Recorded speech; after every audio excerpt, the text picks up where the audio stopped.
Isso, está gravando aqui. É, acho que todo mundo está conseguindo ver, né? Sim, beleza. Então vamos lá.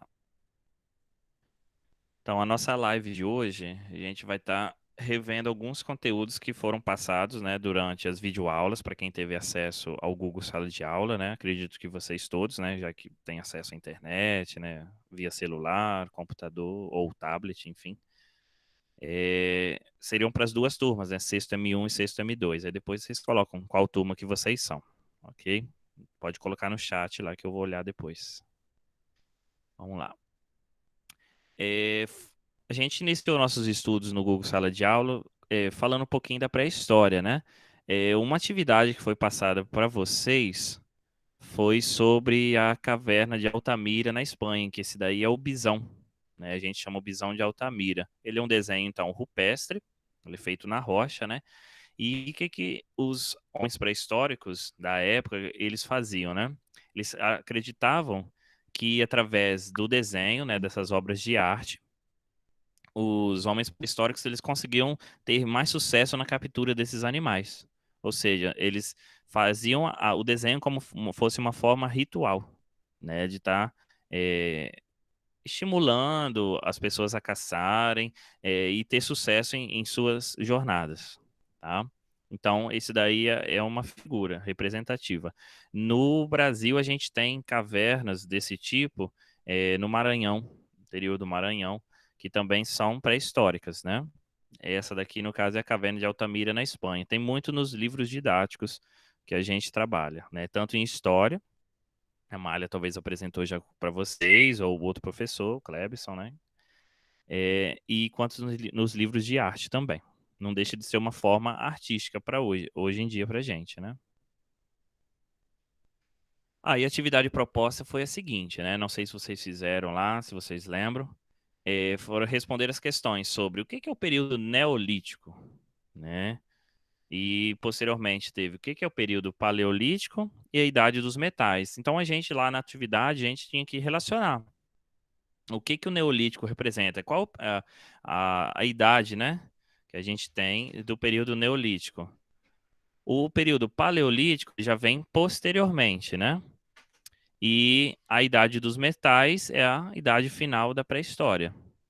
Então a gente vai relacionar os três lá e depois fazer o desenho relacionado à pré-história, que seria o bisão, né? Então é assim, uma coisa mais fácil, né? Na internet você achava, não precisava tanto assistir o vídeo que era proposto do Amazonas.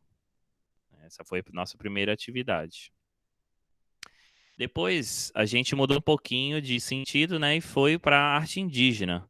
A arte indígena, então a gente foca mais na arte indígena brasileira, que ela faz o quê? Ela compreende então as diversas maneiras do índio expressar a sua cultura, né? Então a gente vai ver depois a cestaria, né, que é essa parte aí que eles fazem para vender, como se fosse o nosso artesanato, né? As plumas, as penas, as penugens, que eles fazem os cocares, né? Então, cada cor, ela vai ter um sentido, né, pro indígena, né? Cada tribo, então, ela possui o quê? Comportamentos e costumes próprios que as diferenciam umas das outras. Por exemplo, a gente tem uma tribo aqui em Aracruz, né? Não sei se é Tupi-Guarani, posso estar enganado, mas ela difere de uma tribo, por exemplo, lá isolada no Mato Grosso, que a gente vê na televisão, ou no Amazonas, né? Por causa da questão do coronavírus, né? A gente já vê que essas tribos estão sendo afetadas também, né? Então, elas não estão totalmente isoladas, né? Elas necessitam também de subsistências do homem moderno, né? A gente imagina, o índio, ele não tem acesso ao WhatsApp, ou não tem acesso a um carro, a gente vê que é diferente, né? A gente vê índio com bermuda, você vai falar, nossa, mas o índio não é o índio do descobrimento do Brasil, né? A gente tem muito essa concepção do indígena isolado, né? Nu na floresta. E eles não são necessariamente assim, hoje em dia. Algumas tribos, em raras exceções, permanecem com seus costumes, né? Não aceitam ajuda de homens brancos, enfim, questão de trazer doenças, né? E vivem sempre em comunidades, isolados, tá? Isso também, então, interfere o quê? Na maneira como que eles produzem sua arte, né? Aqui, por exemplo, em Aracruz, a gente passa na rodovia, né, que corta o litoral do Espírito Santo, que é S010. A gente tem o quê? Os indígenas abrindo suas ocas, né, ou casas, vamos dizer assim também, eles já são mais modernizados, mas trabalhando sempre com artesanato, que é isso que chama a atenção do homem branco, da gente, né? Que está fora dessas tribos indígenas. Então, a arte deles é importante para conhecer um pouco o quê? Da sua cultura, como que eles trabalham com certos materiais, eh, as suas figuras, o que que significa cada figura. Então, tudo tem um sentido dentro da arte indígena. Aí a gente coloca uma foto ali, né? Provavelmente de um ritual, uma dança ritual, ou uma reivindicação, né? Que a gente vê uma pessoa branca lá no fundo. Então ali a gente tem muito o quê? A questão dessa miscigenação hoje, né? A gente tem traços indígenas. Ah, a gente pode falar, ah, mas eu sou descendente de italiano, né? Ou descendente pomerano, meu avô também era pomerano, né? Mas lá no fundo, a gente tem algum traço de indígena, né? A gente não certamente é puramente descendente de uma raça só, né? Se a gente for pesquisar nossa árvore genealógica, a gente tem esses aspectos. Então, dessa forma, né, a arte indígena brasileira, ela guarda aspectos individuais de cada tribo. Foi o que eu falei anteriormente. Ela está expressa, então, na pintura corporal do índio, nas plumagens que eles usam sobre a cabeça, né? Na arte em cerâmica, nas cestarias feitas de palha, nas máscaras e até mesmo nas danças e rituais. A gente fala muito, né, como criança, né, a gente vê muito desenho é, do índio americano, né? Seria uma referência indígena da América do Norte. O nosso índio, ele também faz danças, né? Como fosse a dança da chuva ou a dança para o Deus Sol, enfim, para colheita, né? Para outras divindades religiosas que eles têm. E isso caracteriza muito de cada tribo. Cada tribo ela tem uma especificidade. Tá? Uma forma de cantar, por exemplo, é uma forma de música, né? E uma forma de arte também, né? Teatralizar essas danças se transforma em arte, tá? Então, para desenvolver essa arte, o que que os índios fazem? Eles também fazem uso de outros elementos complementares, como a utilização da madeira, né? Se a gente pegar, por exemplo, o italiano ou o pomerano, quando veio para a região do Espírito Santo, ele também utilizou madeira para a construção das casas, né? Os tapumes, né, que eles deitavam em cima. Então eles não tinham uma cama pronta. Eu vou na loja e compro uma cama hoje em dia, né? Então eles tinham que fazer a própria casa, os próprios utensílios às vezes para trabalhar na roça, né? Eu acho que muitas famílias de vocês ainda têm, né? Os avós geralmente ou os pais têm alguns utensílios de madeira que foram feitos e esculpidos à mão, manualmente, né? Ou por máquinas, né, para poder estar tendo essa subsistência. Esse objeto, ele também é um tipo de obra de arte, né? Ele tem uma funcionalidade, por exemplo, na cozinha, em outras partes da casa, mas ele é uma obra de arte. Foi feita manualmente, né? A gente trabalha ali miçangas, são aquelas bolinhas, né? Geralmente as meninas que trabalham muito com fazer colares, né? Pulseiras, brinquinhos. Então, miçangas. A gente também pode ver a questão dos tecidos, né? Dos índios ali envolvidos no pescoço, fazendo toda uma simbologia de formas e cores, né? Palmas, que seriam as folhas secas, né? Sementes também são tratadas com eles. A gente vê muito vai na praia, né? Ou vai no shopping. Nossa, aquele cara tá vendendo colar de semente por tantos reais, né, gente? Olha só a questão financeira às vezes, né? Mas será e o trabalho que ele teve de estar fazendo, né? Aquele colar, quais os materiais que ele utilizou, quais tipos de semente, né? A gente vê às vezes, nossa, semente de pau-brasil tão vermelhinha, né?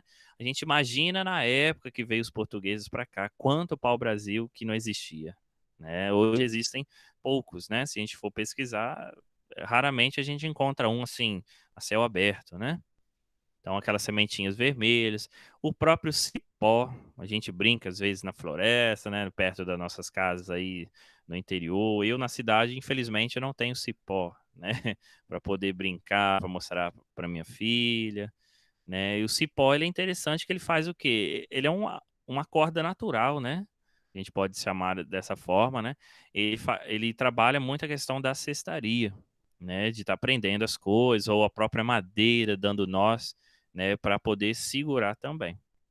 Couros, que aí vem a questão de extrair couro de animais, né? No caso dos indígenas, os couros eram o produto, né, final da caça, né? Então eles faziam alimentação e o que sobrava era o couro. Então era curtido e transformado ou em coberta, enfim, para outras funcionalidades, né? Os ossos também de alguns animais também eram trabalhados dessa forma artesanal, né? É interessante ressaltar que quando a gente fala ossos, eles são utilizados de diversas formas, né? Eu tenho contato com a questão musical, então, por exemplo, o meu violão ele tem uma peça que é chamada de osso ou de marfim, né? Só que não seria o marfim original de um elefante, né? Eu vou matar um elefante para fazer um rastilho, por exemplo, com a pecinha do violão, que deixa o som mais estridente, enfim, modifica a forma de tocar, né? Então, hoje em dia a gente tem o quê? Substituição para esses produtos industriais, um plástico mais resistente, né? Mas o próprio osso de animal, por exemplo, de um boi, se eu quiser fazer um rastilho, eu consigo fazer. Tem que fazer todo um processo, né, para deixar ele limpo, né, todo polido e funcional também para o instrumento, ok? Casaca de coco, que seria a casquinha, né? A casca do coco, daquele coco que a gente toma às vezes na praia, ele resseca, então ele fica com aquela casca, né? Então a gente faz também artesanato com ele. Os próprios dentes de pessoas ou de animais, né? As conchas do mar para fazer colar, enfim, garras de animais, entre outros, né? Então, às vezes, é um símbolo, às vezes, de luta, né, corporal que o índio teve ou a tribo teve em capturar um animal e acabou ficando sua carcaça. Então, eles pegam aqueles dentes ou as garras e penduram no pescoço, enfim, outras partes também do corpo, como os pulsos, né, dessa forma. E a atividade proposta, então, foi a seguinte, né? Responder as questões sobre cultura indígena, foi o que nós falamos anteriormente, né? Lá no vídeo citava a habitação indígena, né? As ocas, malocas, né? Então, especificar o que que era e para que que servia isso, né? E qual a funcionalidade? Será que era só o cacique da tribo, né? Quem é burro, o áudio. Cacique da tribo que trabalhava dessa forma ou morava em tal lugar, né? As mulheres solteiras viviam em outra habitação, também tem um nome específico, né? Então era designar cada tipo de habitação também e a diferenciação dela. Aqui eu citei também alguns materiais utilizados, né, na arte indígena.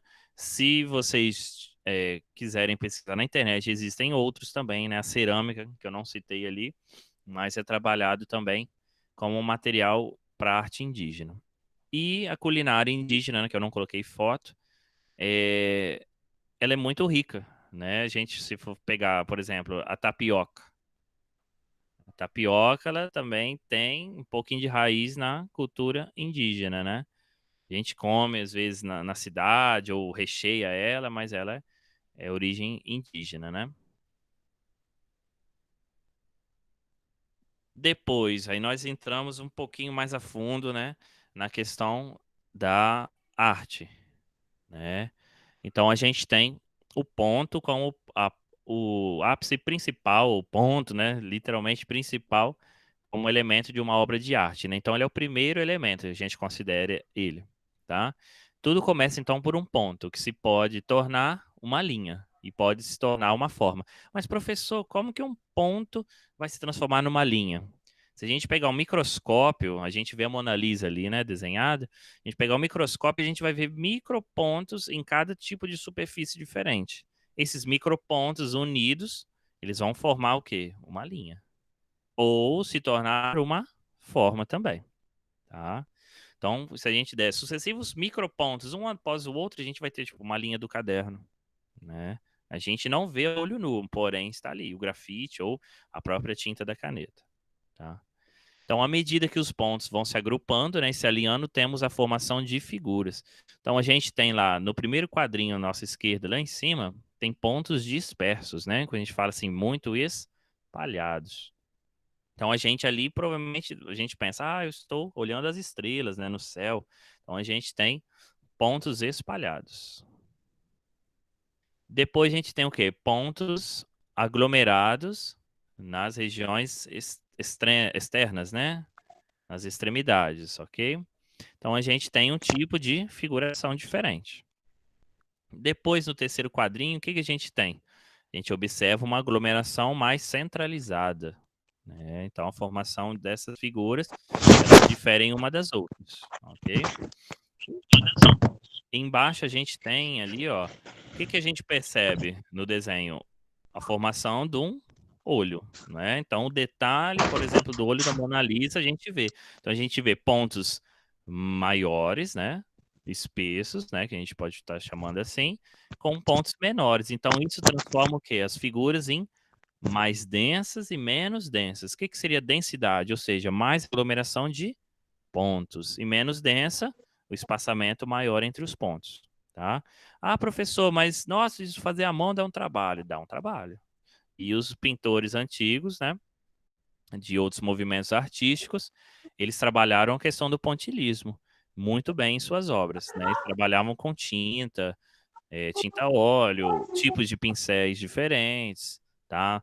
Superfície que a gente fala, né? O nosso plano, ele era feito de tecido, tá? Então, é diferente a gente fazer num papel ou numa folha de caderno, ok? Às vezes não dá o mesmo resultado com, por exemplo, um lápis de cor, e sim, talvez com uma canetinha, né, hidrocor, algo diferente, ok? Então, ali está falando, né? Quantos mais próximos ou maiores os pontos, que a gente dá para ver a figura ali embaixo, mais escuro fica a parte da imagem, né? Quanto mais distantes ou menores os pontos, mais claro aparece a imagem. Então dá esse espaçamento, ok? Deixa eu conferir se tem mais alguém entrando. A gente retoma a nossa. A Beatriz vai entrar. Adriana Krause.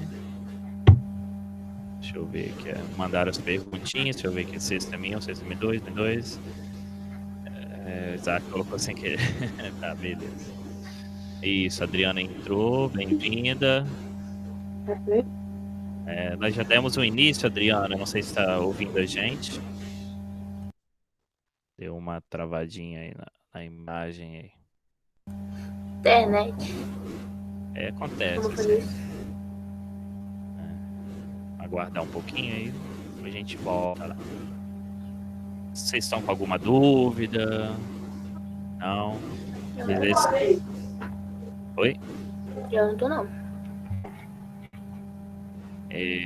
Sobre as atividades lá que eu passei, deu para fazer? Estão conseguindo postar também? Sim. Beleza, então. Adriana, tá ouvindo a gente? Tá estática para nós. Deixa eu ver no WhatsApp aqui. É a Beatriz. Beatriz, meu não dá para baixar o aplicativo, usar o celular da mamãe. Essa menina que acabou de entrar e saiu agora.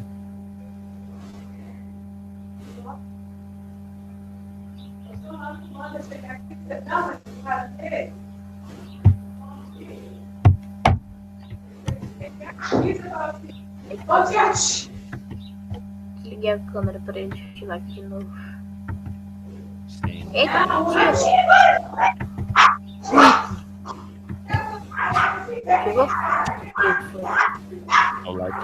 É que o negócio demora um pouquinho para ativar, eu clico de novo achando que não foi e desliga na hora que ativa. É assim mesmo. Deixa eu ver aqui. Eu orientei ela, Beatriz, para acessar na internet. Vamos ver se ela vai conseguir, né?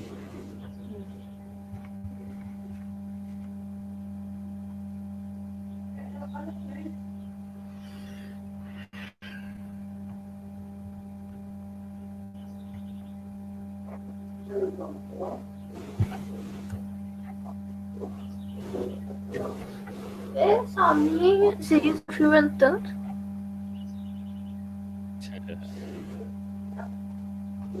Vamos aguardar. Se ela entrar, a gente volta mais um pouquinho.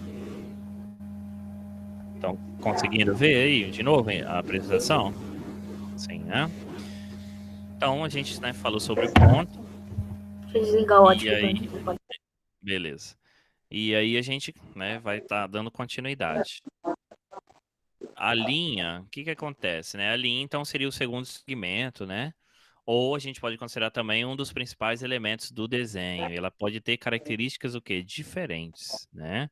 Como assim, professor, características, né? Se a gente olhar à nossa volta, no nosso ambiente, né, nosso quarto ou na nossa casa, a gente tem tipos de linhas diferentes, né? Então, ela pode ser reta, pode ser linhas curvas, linha mista, que aí mistura linhas retas com curvas, linhas pontilhadas, né? No exemplo ali, a gente tem 8 quadrinhos, que a gente tem várias formas de linhas, né? No primeiro quadrinho, a gente tem linhas horizontais ao centro, né? Que seriam as deitadinhas, né? Que representa a linha do horizonte. E as verticais também. Então, dá uma intenção de que às vezes profundidade, às vezes, né, um 3D dentro da figura. Na segunda imagem, a gente tem o quê? Linhas mais grossas também pelas bordas, né? A gente fala do contorno, por isso que é importante a gente, às vezes, contornar o nosso desenho, pra não deixar sobras, né? E a gente tem o quê? Linhas curvas.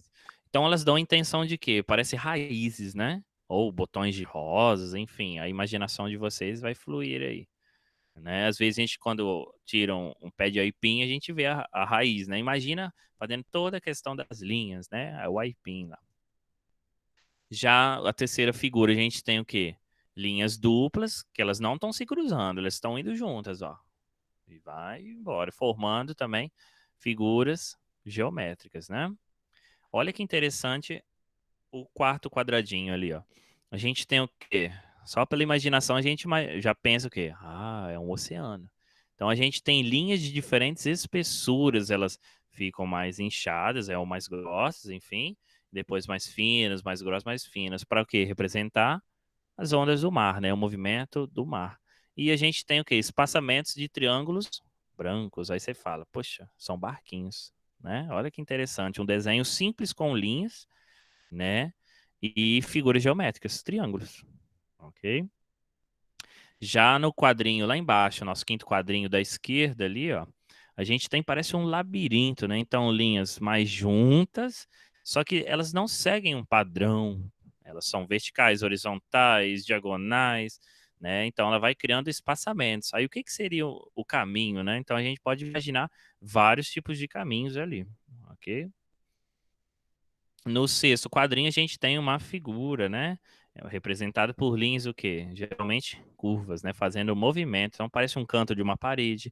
Pode ser desenhado uma cachoeira. Se você olhar de cima, a gente pode representar uma calçada dessa forma, né? Se a gente pesquisar muito, a gente vai achar um tipo de padrão quase parecido com esse daí, a praia de Copacabana, que tem esse calçadão, né? Que geralmente é feito também com pedras, que representam certos movimentos de linhas, né?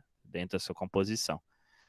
O sétimo quadrinho, a gente tem espaçamentos em branco, podemos dizer que são retângulos, né? Se a gente for olhar formas geométricas, e várias linhas seguindo diversos sentidos. Então a gente tem vários patamares.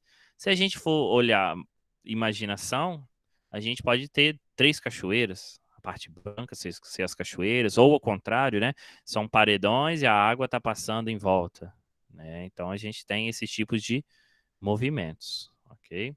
E a última já é um movimento mais livre, né? Com várias linhas curvas, formatos diferentes, né? Que não transparecem, assim, formas objetivas, né?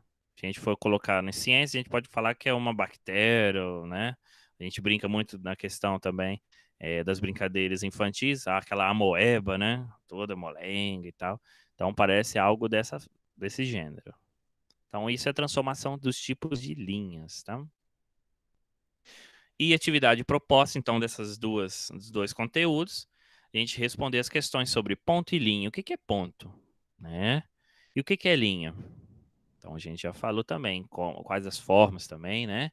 A gente vai estar entrando nesses quesitos ali. O ponto, ele pode ser geométrico, né? Quando a gente fala ponto geométrico, a gente tem que ter em mente que o ponto geométrico é uma distância de um ponto A, né, até um ponto B, por exemplo, né? Se a gente pegar lá na nossa matemática, a gente não tem como fugir, né, da questão matemática. A gente tem uma distância, né? Vamos supor, de um triângulo. A gente sabe que ele tem 3 lados. Então, eu coloco esse lado embaixo, ponto A, este outro aqui, ponto B, e superiormente o ponto C. Então, eu posso calcular a distância. Se o ponto A até o ponto B tem X espaço, do ponto B a C, X, quanto vai ter meu ponto do A ao C? Então, às vezes é um cálculo assim meio confuso, mas existem as fórmulas para isso também. E a questão da observação também. Por exemplo, se você medir um triângulo equilátero, ele tem os 3 lados iguais. Se o A até o B tem 60, do B até o C 60, do A até o C aqui em cima vai ter 60. Então são os 3 lados iguais, ok? Ponto físico. O ponto físico é o ponto que a gente, por exemplo, dá de caneta, né? Aí esse ponto físico a gente pode transformar ele em uma linha ou um polígono regular. O que seria um polígono regular? É um triângulo, um quadrado, um círculo. Então a gente transforma esses tipos de ponto em linhas para fazer essas formas, tá?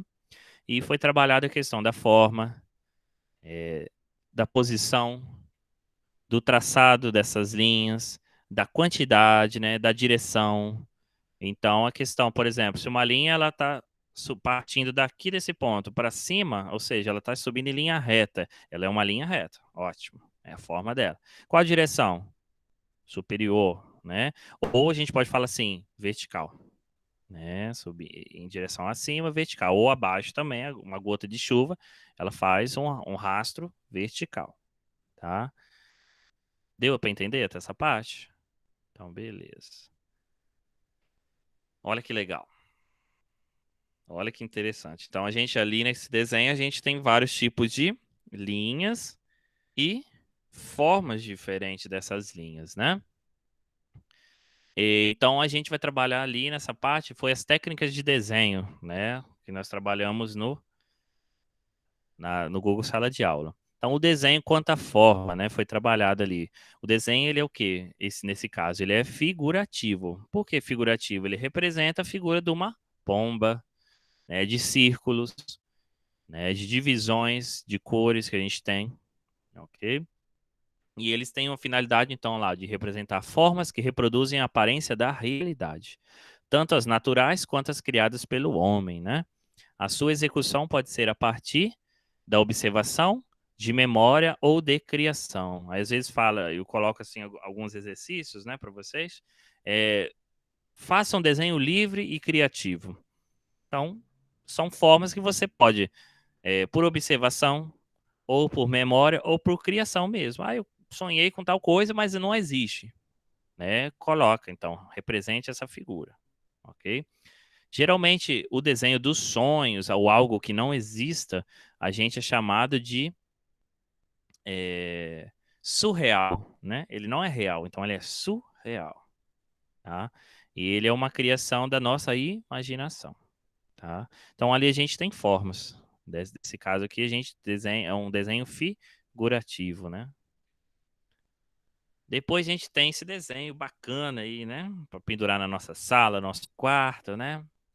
Então é o desenho abstrato, né? Ele é o quê? Ele representa, então, de forma gráfica e não figurativa. Por que não figurativa? Porque ele não tem uma forma física, né? Concreta nesse caso. Não é uma pomba, não é um macaco, né? Ou talvez não é uma xícara de café, né? Então a gente não tem uma forma figurativa, ou seja, lá, que não não figurativa, que tem como motivo de referência, né, formas orgânicas, forma da natureza. Então não tem nenhuma forma da natureza ali. E sim geométricas, né? Composição com linhas, planos, sólidos, geométricos. Então a gente vê círculos amarelos, várias entre eles parece um emaranhado de fios de energia, enfim, tudo embolado. E ao fundo a gente vê quadrados brancos, partes em verde. Então é uma composição abstrata, né? Para muitos não vai fazer nenhum sentido. Professor, isso daqui eu estou viajando, não sei o que, que é isso, não. Né? Não vai ter um sentido figurativo, e sim abstrato, ok? Então a gente vai trabalhar o que? A composição de cores, de formas, né? Algumas obras de arte de textura. Então a gente trabalha observando desta forma, né, o emocional da gente. E a atividade proposta nesse caso foi responder as questões, né, sobre a nossa atividade prática. O que é desenho figurativo? O desenho abstrato, né? E lá você buscava representar, então, através da sua forma de desenhar, a representação de um desenho figurativo e um desenho abstrato, né? Agora acho que ficou mais claro para vocês essas duas concepções, né? O figurativo e o abstrato. Olha que bacana. Aí a gente entra em outro conteúdo, né? Foram tantos conteúdos que a gente fica assim meio perdido, né? Mas esse daí seria o quê? Um teatro, né?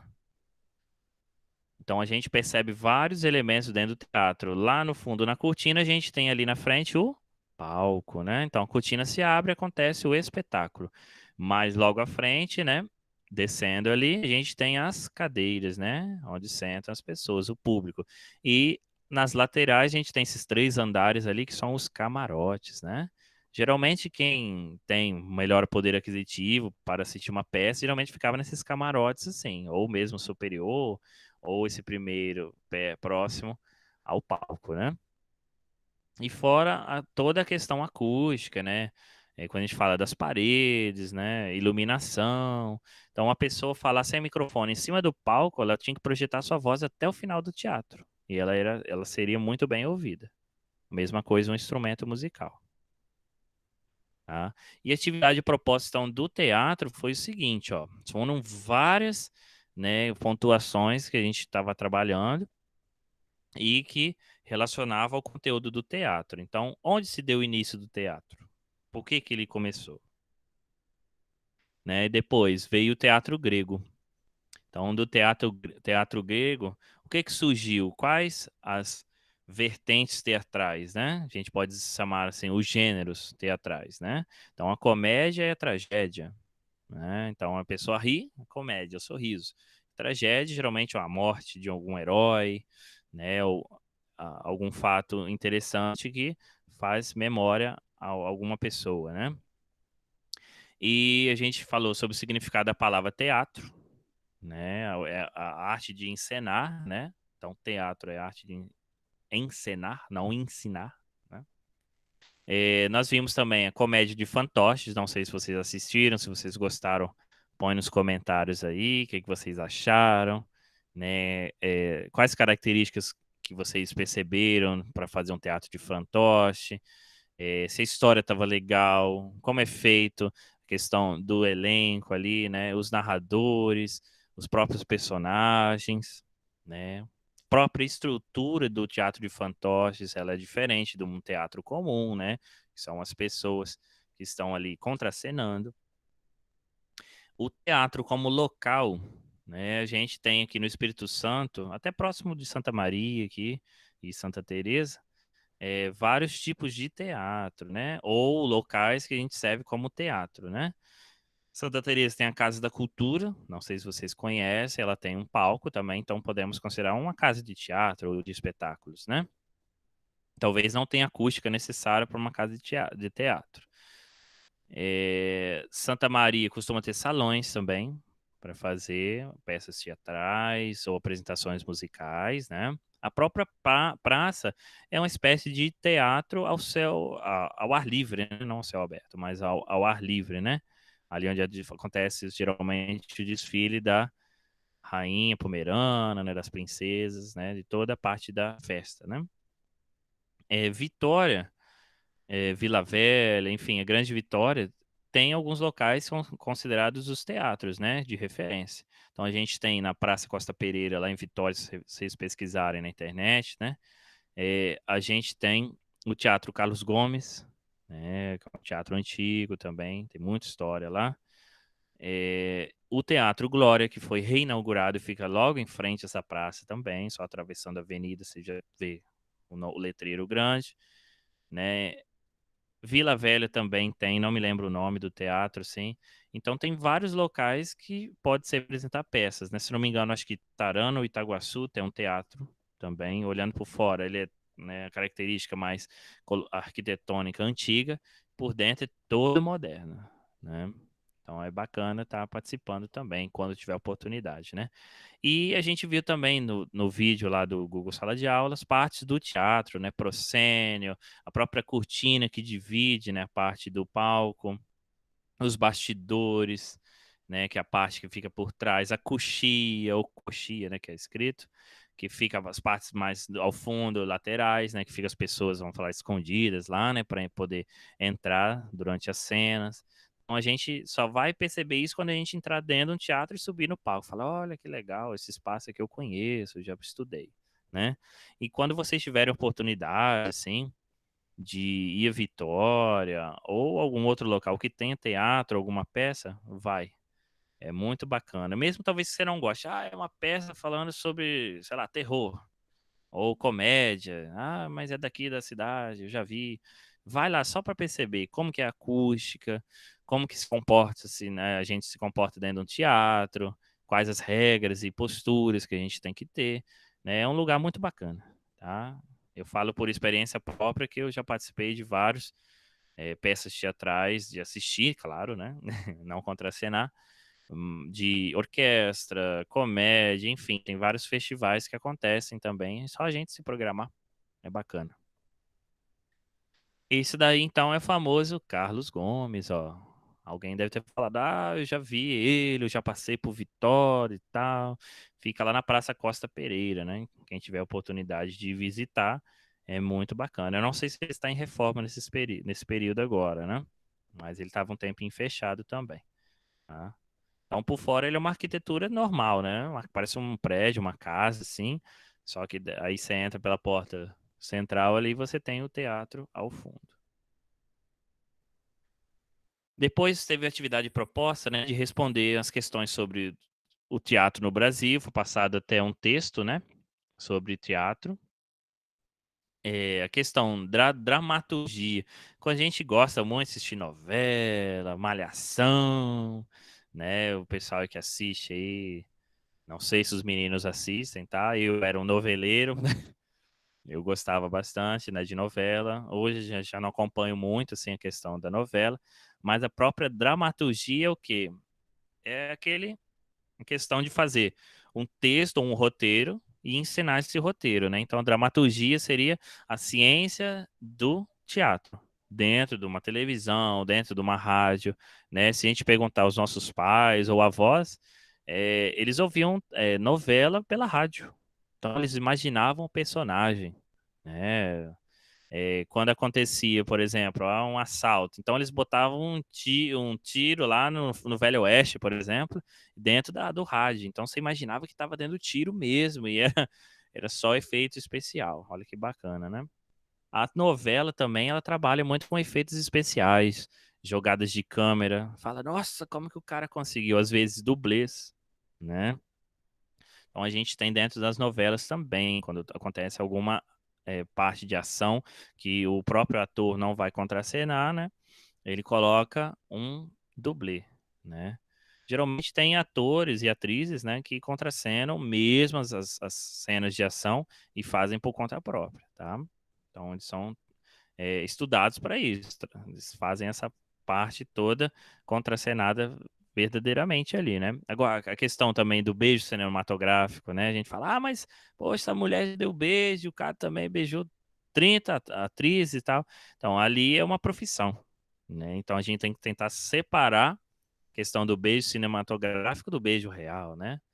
Então, são coisas dentro da dramaturgia que permite-se fazer isso, né? E, claro, tudo é o consentimento do ator e da atriz também. São papéis, né? A dramaturgia a gente vê muito no cinema, aí quem gosta dos Vingadores, Liga da Justiça, a gente imagina, nossa, Super-Homem é daquele jeito. É tudo questão de efeitos especiais dentro da dramaturgia, né? Então bota aquele impacto chocante, um monstro saindo do fundo do mar e tal, sei lá, vindo do espaço. São tudo efeitos de computador, né? Pegam cenas geralmente talvez filmadas, né, reais, e utilizam fundo verde e transformam isso num efeito visual e também sonoro. tá? Depois nós falamos um pouquinho dos gêneros teatrais, né? Comédia, tragicomédia, a tragédia, o drama, né? São gêneros que vocês vão estar completando. E depois foi o deus do teatro, né? Foi o deus Dionísio ali também, né? Deus do teatro. Ele gostava muito de festa, então a teatralização estava ali presente na Grécia Antiga também, tá? Então foram essas atividades sobre teatro. Gente, dúvidas sobre os conteúdos, né? Eu coloquei ali o acesso à plataforma, sobre envio de atividades, né? Tem meu WhatsApp ali para a gente tirar as dúvidas e o e-mail que eu utilizo no Google Sala de Aula, né? rafael.sarnalha@educador.edu.s.gov.br. É igual o e-mail de vocês, é enorme, né? Vocês podem estar mandando as atividades que vocês estão mandando lá no Google Sala de Aula também estão sendo observadas, corrigidas, tá? Se eu fizer alguma devolutiva, eu vou ver se eu aviso a vocês também, né? De forma pelo WhatsApp, que é mais fácil, né? Vocês têm alguma dúvida, querem compartilhar alguma coisa, algum ponto que eu deixei escapar aí, vocês podem estar colocando aí, falando, né? Pelo chat aí também. Tem dúvida, Isaac? Não? Deu para fazer todas as atividades? Sim.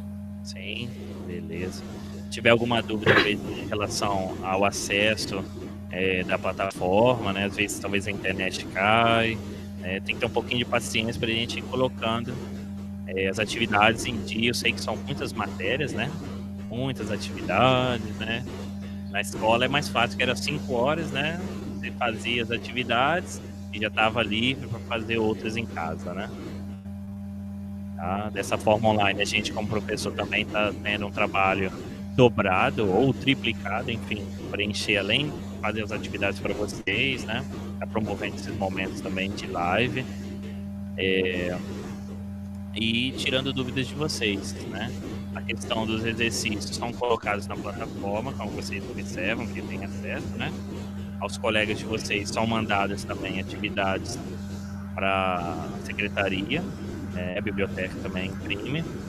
Então, assim, tentar fazer o máximo possível. A gente não sabe como que vai ser aproveitado, né, essas atividades. Eu imagino que sejam aproveitadas todas, né, para a gente dar um percentual de nota para vocês. Por exemplo, se eu dei, sei lá, 6 atividades, o Isaac fez 5, ou todas 6, por exemplo. Então, nas minhas atividades, ele tem 100%. De 100% ele vai ter, sei lá, 40 pontos. Né? A gente não sabe ainda, né? Então, são diretrizes da SEDU, né? O Rian também aí talvez está com dúvida em relação à questão de nota, né? Como que vai ser avaliado? A gente não tem uma posição como professor, tá? Tudo vem da questão da SEDU, passa para a Corina passa para a Jociné e a Jociné passa para a gente. É sempre assim que acontece, né? É uma hierarquia, né? É igual, por exemplo, se eu pegar, falar com a minha mãe, eu tô indo para tal lugar, minha mãe não deixar eu for, eu tô burlando uma regra que a minha mãe impôs, né? Talvez pro meu bem. Então é uma hierarquia que a gente tem, tá? No mais, então, uma pena, né, não ter tido muita gente aqui. A Jociné entrou, não sei se ela tá ainda online aqui. Não, ela saiu. Não. Aí ficou vocês dois, né? Mas a gente, né, deu o melhor. O conteúdo eu vou disponibilizar lá na plataforma, o PDF, aquele que eu passei aí para vocês, tá?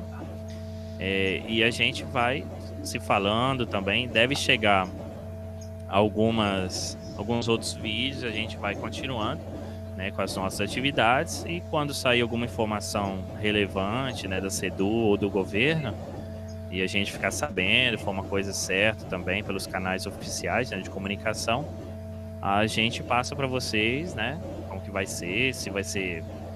muita gente tá falando, esse ano não vai ter aula, né, a gente não sabe, né, também a gente não pode se arriscar. Eu vou para a escola e, né, vai que pega o coronavírus. A gente, né? Eu sou criança, não pega. Então já não tem distinção de idade, né? Se fosse assim, só velho morre, né? Como falaram na televisão muitas vezes, né? E não é bem assim, né? Então a gente vai se cuidando, cada um na sua residência, né? Tentando fazer aquilo o máximo possível, né? Manter o contato, né? Pra gente também não se perder, né? Ok? Isaac, obrigado. Você tem alguma coisa para falar? Agradecer, não sei. Não tem nada pra falar, não. Beleza. Rian, se quiser falar alguma coisinha aí. Isaac e Rian são na mesma turma? Não, ele é do sexto 2, eu sou do Se... sexto 1. Sexto 2, beleza. Rian, quiser falar alguma coisinha pra gente encerrar? Ele tá mutado. É, mas se eu tentar É ele que mutou lá. Se ele quiser falar alguma coisa, pode falar, que aí a gente se despede e encerra também. Quer falar? Não, Rian? Ah, Aí, fala ó. aí. Isso. Não, não tem nada pra falar, não. Deu para entender o conteúdo, né? O que foi passado. Se tiver dúvidas, só me mandar um WhatsApp também, botar na plataforma, tá? Beleza, Rian. Gente, obrigado, tá? Foi uma pena, né, não ter tido mais gente, mas É, valeu a experiência aí, Isaac e Rian, ok? beleza. Ok. Boas tarefas, bom final de estudo agora pela manhã e outras tarefas que vocês estão fazendo em casa aí também, ok? Abraço. Sim. Tchau, tchau. Ah.